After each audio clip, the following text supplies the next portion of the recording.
Welcome to the Civil War Digital Digest. I'm your host Jeremy today, and I'm here with Kristen Mrozik, who's the owner of the Victorian Needle, an Etsy store that specializes in historically reproduced jewelry. And we're going to spend a little bit of time talking about a triangle of research to think about if you're a collector, just starting out with collecting, or maybe you're a living historian and you want to put together some nice reproduced pieces for your impression. So Kristen, when you're starting out this research, and this applies maybe to jewelry and clothing and many other things, where do you start? Well, you want to start thinking progressively. What would I add to my impression that would make me show the 19th century in terms of my jewelry? So the first thing you want to start with is photographic evidence. Now I have different examples here. You want your CDVs, your ambrotypes, your daguerreotypes, anything that is a snapshot from the time period. Now you can see here I have a young girl and she's wearing a necklace that appears to be colored in as coral, and it has like a little disc at the end. What's wonderful about photographic evidence is that you can sometimes find a date, you can find a where, a when of the photograph.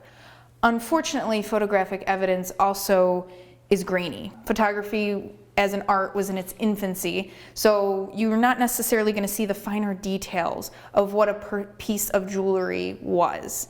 So this cannot be the only form of documentation you use for a piece of jewelry, but it's an excellent way to start. So obviously we're very lucky that in our time period of interest that we did have photography to look at, but how do you fill in those gaps then? Where do you go next? So then you move on to textual documentation, and there's so much of it online. You can find Accessible Archives has thousands of articles and images. Godey's Lady's Book is on there, as well as Google Books. It has so many primary sources. And textual documentation is really just an article or a piece of material culture from that time period in a textual form. So an example of that would be this fashion plate from the English Woman's Domestic Magazine in 1861. Now you have two women. We see what they're wearing, where they're wearing it, and I know when they're wearing it and how they're wearing it. I can see in this very small, almost grainy form, is a necklace, a coral cross necklace. So this gives me an idea of who would have worn this jewelry, but also when and where, because this is we've got English circulation and American. Godey's Lady's Book will have a lot of that type of documentation because it was used all over the country.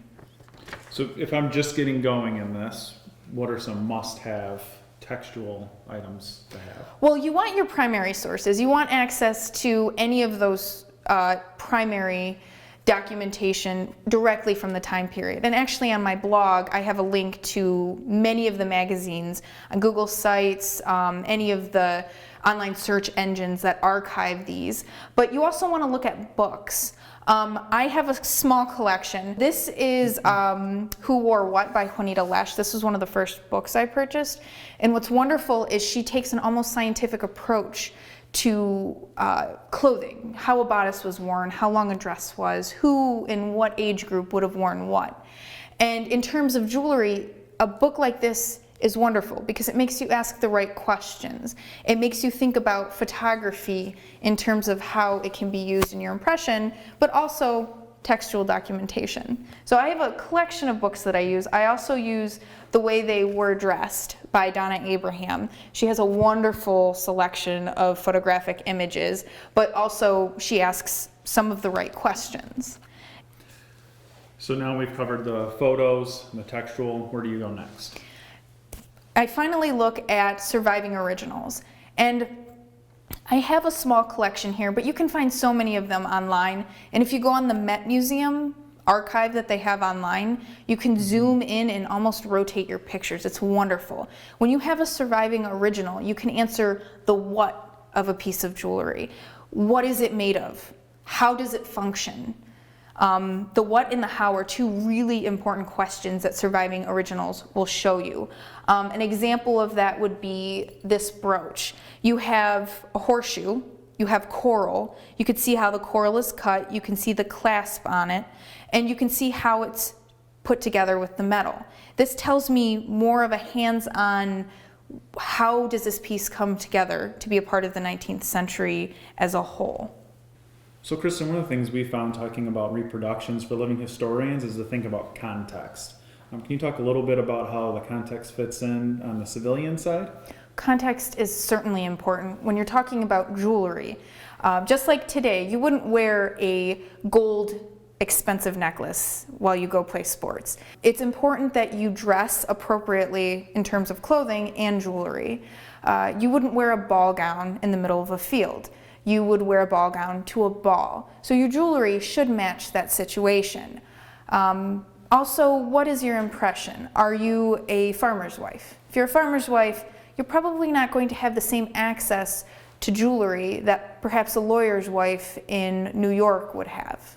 So you're looking at a fashion plate that lawyer's wife in New York would be able to much more emulate that overall look, where a farmer's wife would just piece it together best she can. Yeah, she might have a few pieces here and there, beloved gifts, passed down heirlooms, something to hold on to, as most families do today.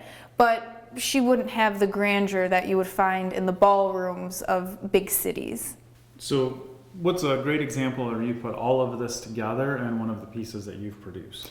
Well, I had a piece that I bought that was broken, and it was this dark stone here, and I really loved it, and I wanted to have a set available for myself and for my shop, but I didn't want to string up the original and then lose a piece. Whenever you wear original jewelry out in the field, at a ball, you're taking a huge risk with a piece of history. You don't want to take big risks with pieces of history. You don't want that to makes me destroy it. You don't want to lose anything. So what I did was I took this, I made a mold, and I reproduced it from clay. So it's a little bit more dull, but it gives you that same feel, that same weight, that same idea of the 19th century.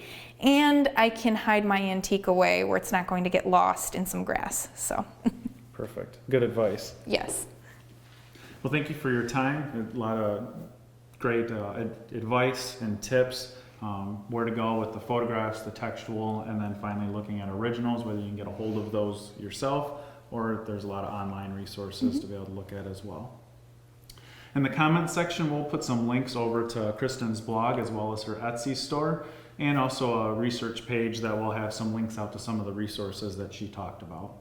For the Civil War Digital Digest, this is Jeremy. Remember, if you liked this video, please hit that like button and also subscribe so you can get updates on new content.